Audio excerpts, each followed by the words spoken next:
Hi, my name is Mdungaza Klaas Mahlahlani, the principal of SADTU Primary School in the Waterberg district of Limpopo. I'm a leader of a school of 1,200 learners, of which 85% of them come from disadvantaged socio-economic backgrounds. In itself inspired me to work hard and turn them into global and national citizens, which we are achieving academically and in extramural activities. Turning this school to participate internationally and nationally, it was one of my objectives, and I want to maintain that standard. Writing a book chapter in one of the academic books, this year it will be launched in September, was one of my highlights because I never thought I would become an author of an academic book. Being requested by my circuit, my district, my province to assist fellow principals in leadership and management practices was one of the best achievements. Being used as a coach of the National Teachers Awards participants in my district made me feel honored. I didn't stop there. I continued developing the school, installed CCTV cameras for extra security, installed whiteboards for interactive teaching, and introducing e-learning in my primary school. When I look at the road traveled, I think I will introduce ICT at the very lowest levels of all the primary schools. To the young teachers and leaders out there, your time will come. Please love your job. Make use of all the necessary resources that you have at your disposals. The results will follow. Be a success-hungry person, innovative, creative, and lifelong learner. In that, you'll make a difference in what you do in that school. Never rush success. Stay patient in your lane, and the success will come. Be like pencils. Allow yourselves to be sharpened painfully so that they can take out the best in you.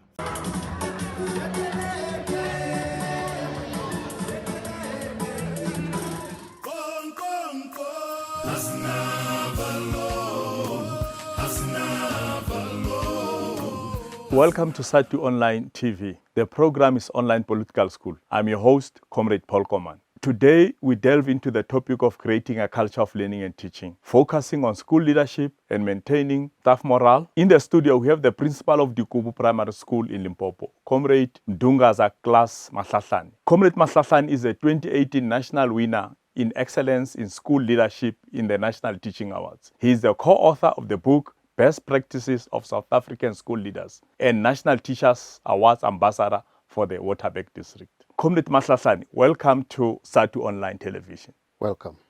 A good leader in an organization is always able to extract the best out of the staff and colleagues. He or she does not only focus on their performance, but builds a healthy relationship with them to work on the mutual benefits, which eventually helps in the growth of the institution.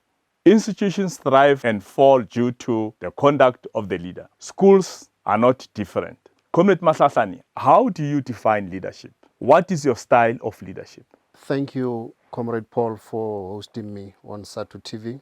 I'm very much grateful to share my experiences with the entire SADTU community on how school is run. When you're first appointed as a principal, my belief is you come with your personal vision of what you want to achieve at a particular institution. You need to align that personal vision with the vision of that institution.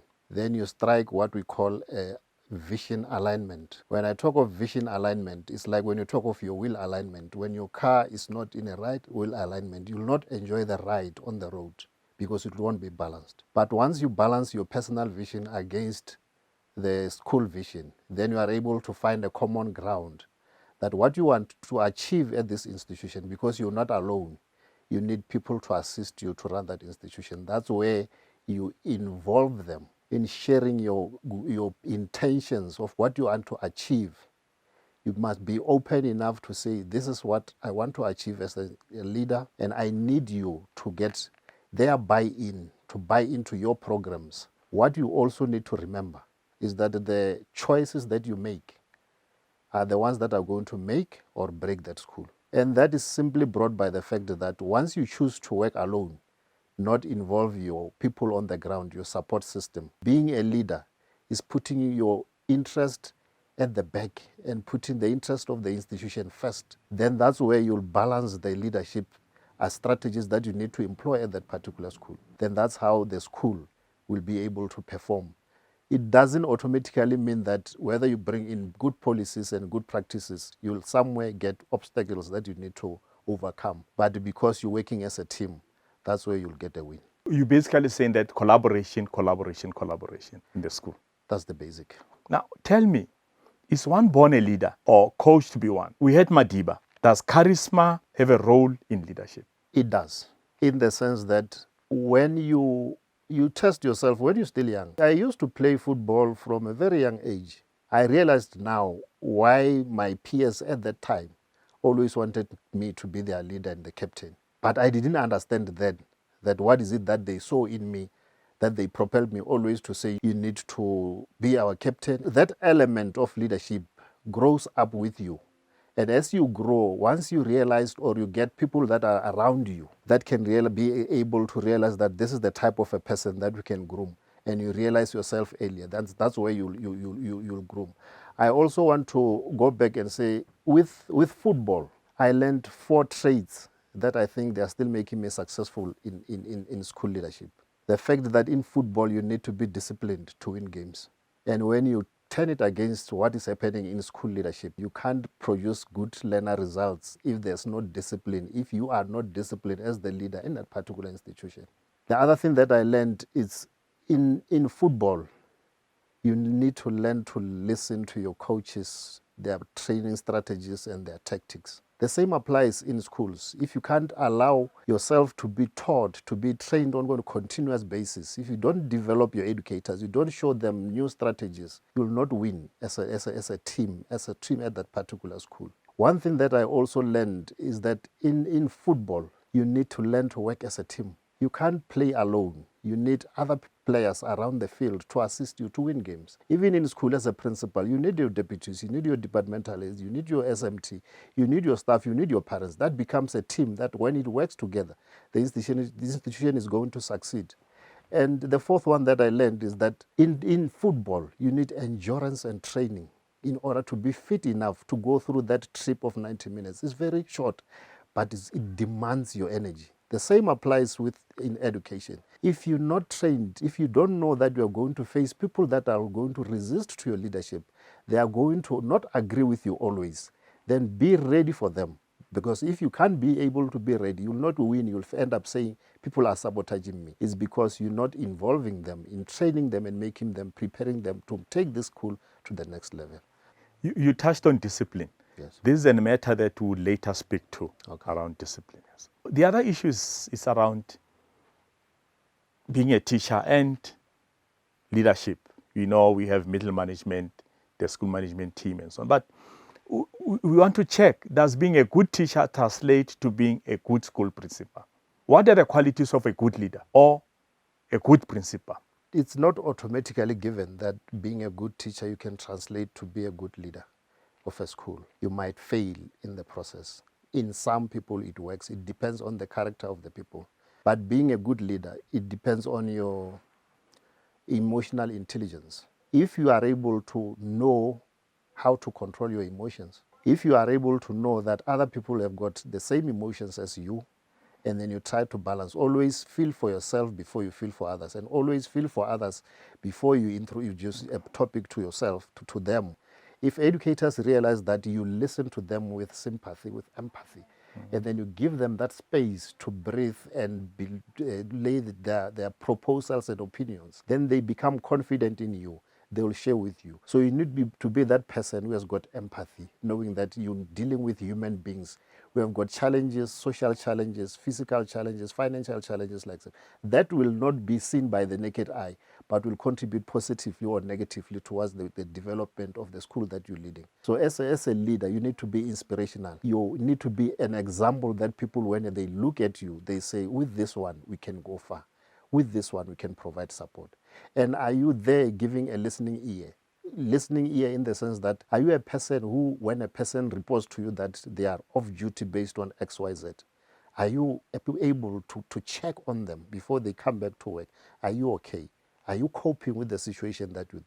Once you give people this type of little things, people don't come to school because they feel like there's nobody who cares about them. But at times, when you give them this space and this listening ear, they will come and give you support. Sometimes you find that a person just needs to get that birthday message. Every month I know who's on the birthday date, and then I send them messages. Those messages keep people smiling.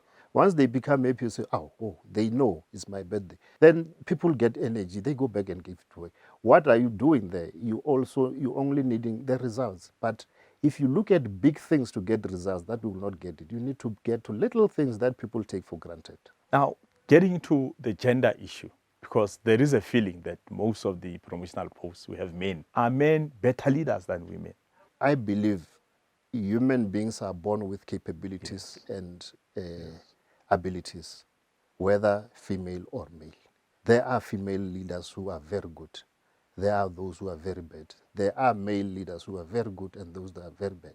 The conversation around this one, in my opinion, it depends on what have you seen, what have you experienced, how do you know that will be able to respond to this kind of a question.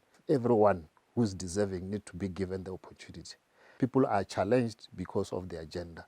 That's where people want to find the little things that they can bring down these particular leaders because they are of this particular gender. Not to say the leader is not good. The leader is good, but there are those that, because they feel the leader is not good, they will do these things to make this person fail. I don't believe leadership, bad or good, depends on who you are in terms of gender. In my staff, if I want to share with you, we are 33. Out of 33, we are only 6 men, which means my staff is comprising of mainly female. And let me tell you, I've structured my SMT in such a way that I have created what I call small principals or shadow principals. In every grade, I've got a supervisor who's taking care of that particular grade. So I call them my 8 small schools from grade R to grade 7. They are my 8 small schools. Those people compete in results. When we analyze results on a quarterly basis, grade R will account on the results and say, in grade R, this is how we fare it. We believe we have done well here. We believe we didn't do well here. We are going to improve by doing X, Y, Z. And they share these things with all of them until the grade 7s. And surprising enough, they compete amongst themselves to say, you beat us in term 1, you will not win in term 2. Others will be saying, you don't win in term 3. In me, it's a blessing because they give me the results by competing healthily amongst each other. And who is benefiting? The learners in the classes in those particular small schools are benefiting. Hence, for the past 5 years, we have maintained a pass rate of over 89% to the highest 97% at the end of the year. This strategy speaks to how you motivate your staff, how you improve the overall performance, and how you basically make everyone shine. It's quite innovative. Just want to check, you've touched on discipline when you spoke around sports. It's key in the classroom, outside the classroom, also in the community. How do you maintain learner or student discipline with the issue of non-implementation of corporal punishment? What measures do you use to maintain discipline in the institution for learners, but led by yourself as a school principal? There are conversations around issues that in primary schools, there are no challenges in terms of discipline. I disagree with that. Once you let everything loose, that's where you'll see that discipline is required at every level from my grade R to grade 7. We have at school a learner code of conduct.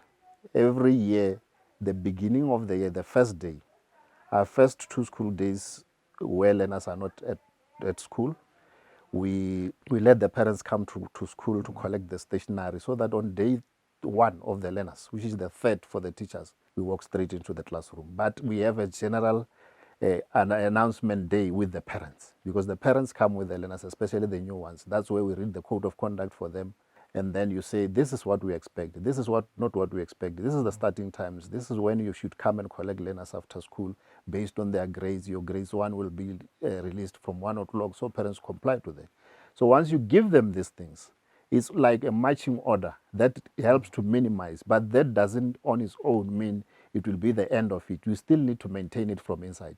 I have established a disciplinary committee, which I believe most schools do have, but is it active? Is it functional? Is it doing what it's supposed to do?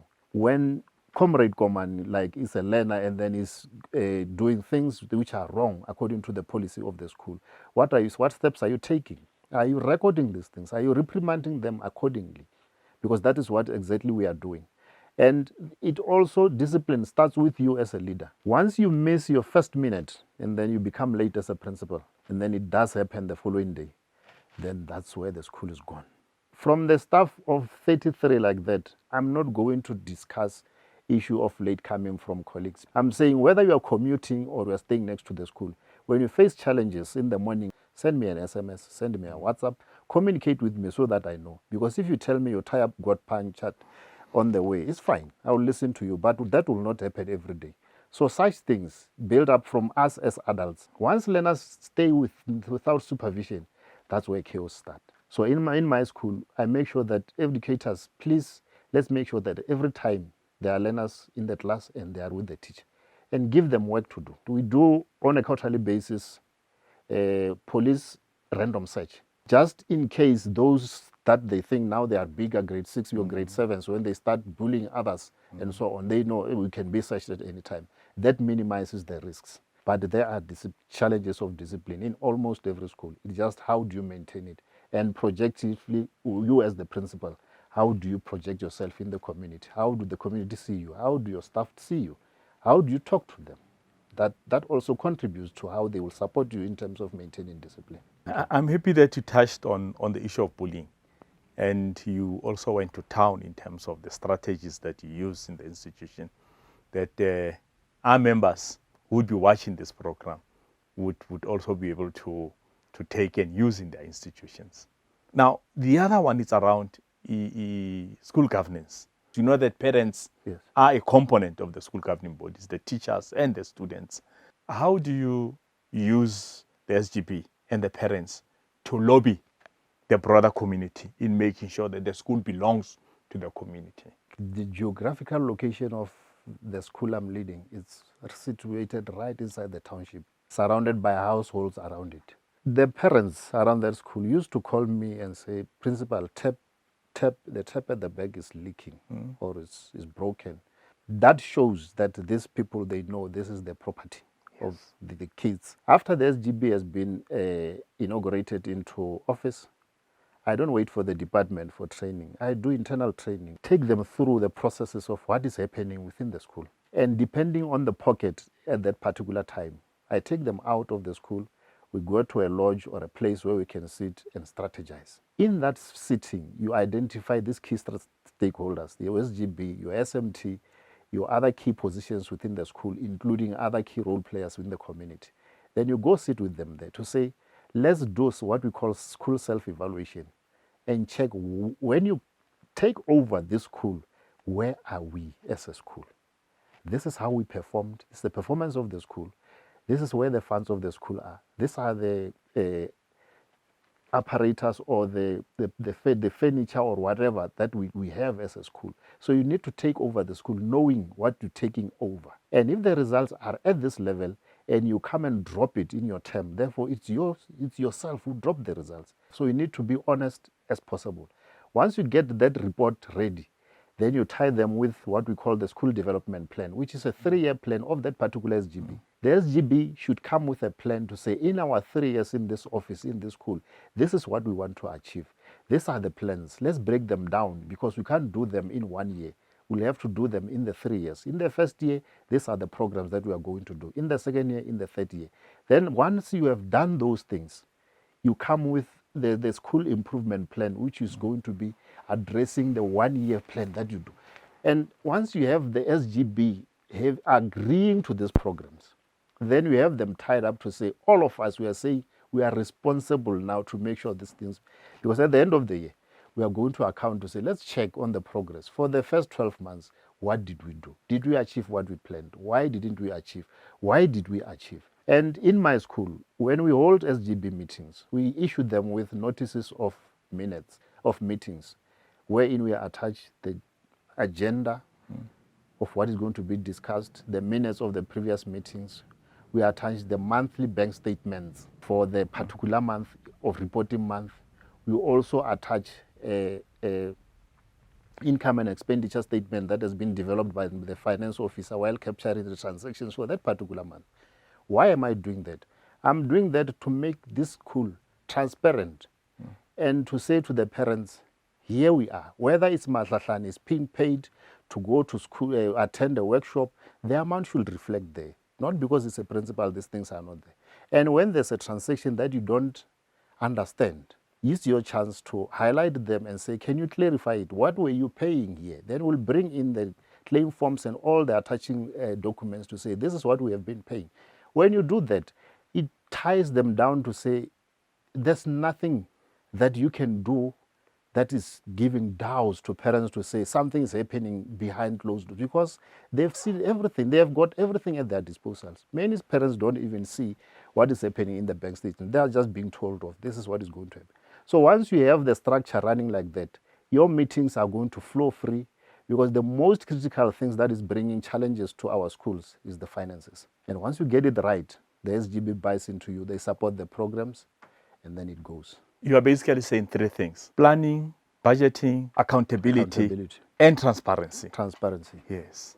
Coming to support, because it's the role of the department officials to support the institutions. We know that you cannot be self-sufficient and you need the support.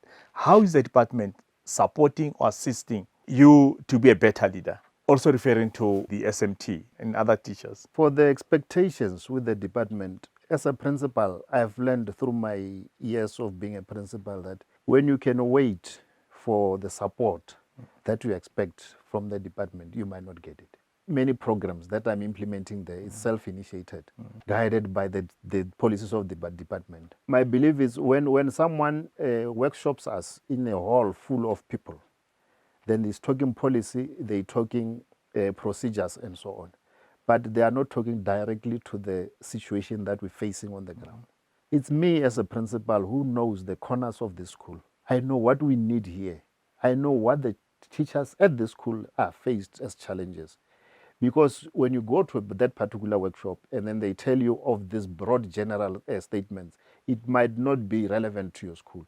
So as a principal, through the implementation of your QMS program, when the teachers are honest enough, because we are making sure that they are becoming honest enough to say what are the challenges, those challenges that the educators are telling you through QMS, they are the ones that will assist you to make sure that what intervention programs are you implementing in your school to make sure that the intervention programs are not general, they're responding to the challenges you're facing on the ground. So the department, yes, they are coming with workshops. The workshops will be coming, they will be general. So you take those general notes and say, what can I build on this to make sure that it suits the institution on the one that I'm leading. By doing that, that's where I'm able to run QMS from school. I'm also the QMS coordinator in my circuit. I'm able to run the school-based support team inclusive education workshop in the school, train my teachers. I'm able to train them also in discipline myself, without exporting people from outside. So at times, as a principal, you need to carry the load so that your people at the back can enjoy the benefits. And once you do that, it becomes easier. What advice or tips can you give to aspiring principals?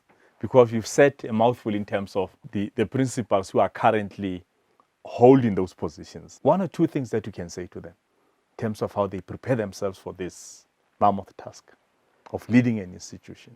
My untested research has indicated that some of us as principals, we are failing because we have created our own mess. If I'm the departmental head, I plot the downfall of this person that is my supervisor.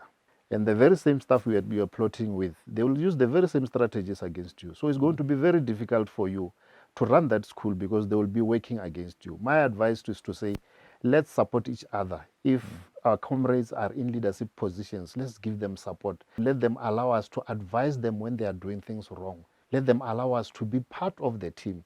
Because at times we close windows, we close shop, we don't want people to know what is happening. You can't let a school run because you always think they will see X, Y, Z, or which is hidden somewhere. But once you believe that this is an institution, this is a public space, let me share with these people. People might not take everything that you know, but they will assist you. But we don't give people space to grow. And once you leave, then you leave a vacuum because these people have not been trained.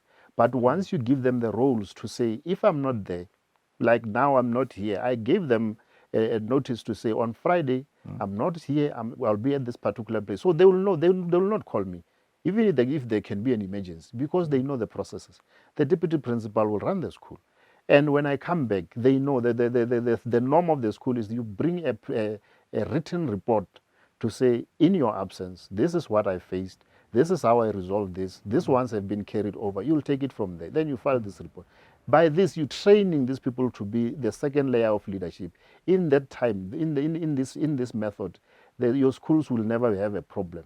But once you don't have trust, you don't build element of trust among you and your staff members. There are still principals who lock offices when they go out of their office. So the school is not yours. You found that office there. It's just a space that has been occupied by you. Once you can show people to say, here is a key, here is an office, I'm leaving it in your hands, that person will never allow someone to walk in there and do damages because you gave them those responsibilities. So this is what I believe young principals, aspiring people should take when they get there. There's now this program, National Teachers Awards, going on year in, year out. In my school, like last year, from our district, we were 3 from our school, including me, who participated in the program at provincial level. So from the 10 people, 3 came from one school. Every year since I won here in 2017, every year my school has got representative up to provincial level. They are competing to participate there. The target for this year is that we wanted to go with 7 members to the province. If other schools are not doing enough, that is the target that we set ourselves. But these young teachers that you're giving us, they are having energy to move on, because I'm saying to them, it's not about winning, it's about growing, competing with the world outside. See what other people are doing, learn from others, come back and implement. You'll become a better teacher, you'll become a better principal. Give these young people an opportunity to lead. Comrade Mahlahlani, tell me, around support by the department, are the districts giving enough support to school principals in terms of performing their tasks? And what kind of a support are they currently offering? They are giving support in the view of workshops around specific topics, but they have got an induction workshop that they run to newly appointed SMT members, including principals. To me, the timing is at times delayed, according to me, because you'll find it 3 months, 4 months into somebody's appointments.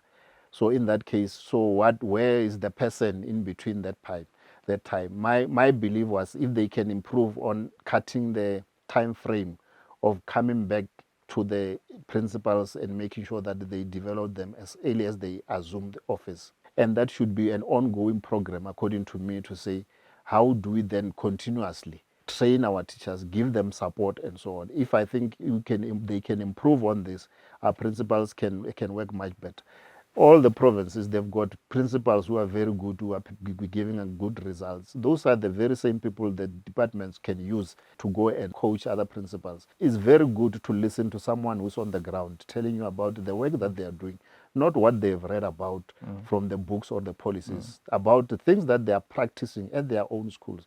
And knowing the results of that particular school, as a new principal or as somebody else, you'll want to hear from that particular person, how is he doing these things? Then that's where you can come with concrete questions direct from where you're coming from to say, I'm facing XYZ at my school. How do you at your school do these things? So if they can identify successful principals in their districts and circuits and provinces to train us or train other principals, cut the time frame of coming to us in terms of capacity building and induction, I think we'll get the desired results. You basically speak to mentoring.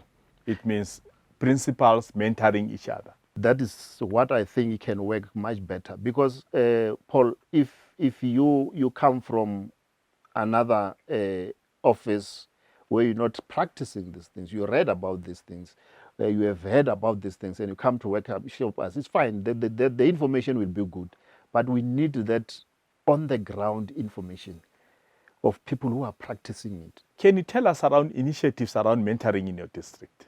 My school has been piloted by the district. They've piloted 10 schools actually. And in the 10 schools, they brought in 2. In my school, they brought in 3 student teachers from UNISA who are doing a education as a qualification. So they are in there either the second year, the third year, or the fourth year. So the intention is, because these students are studying on part-time, they are at home. So they don't have that much time of experiencing what is actually happening in a school. So the intention of the project is to take these learners direct into the schools, where they will be mentored. You appoint a mentor from within your educators based on the subjects that the students are specializing on.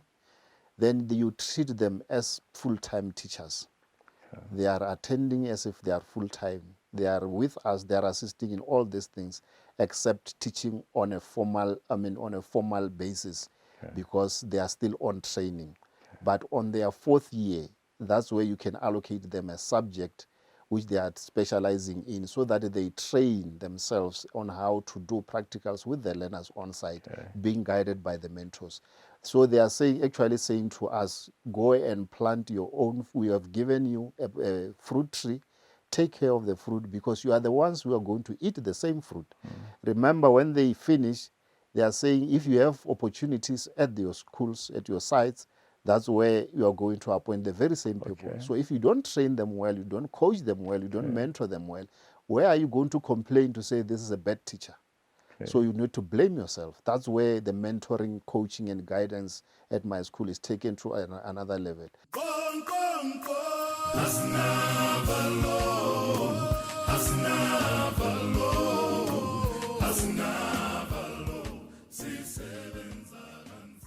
Dumelang maloko a SADTU.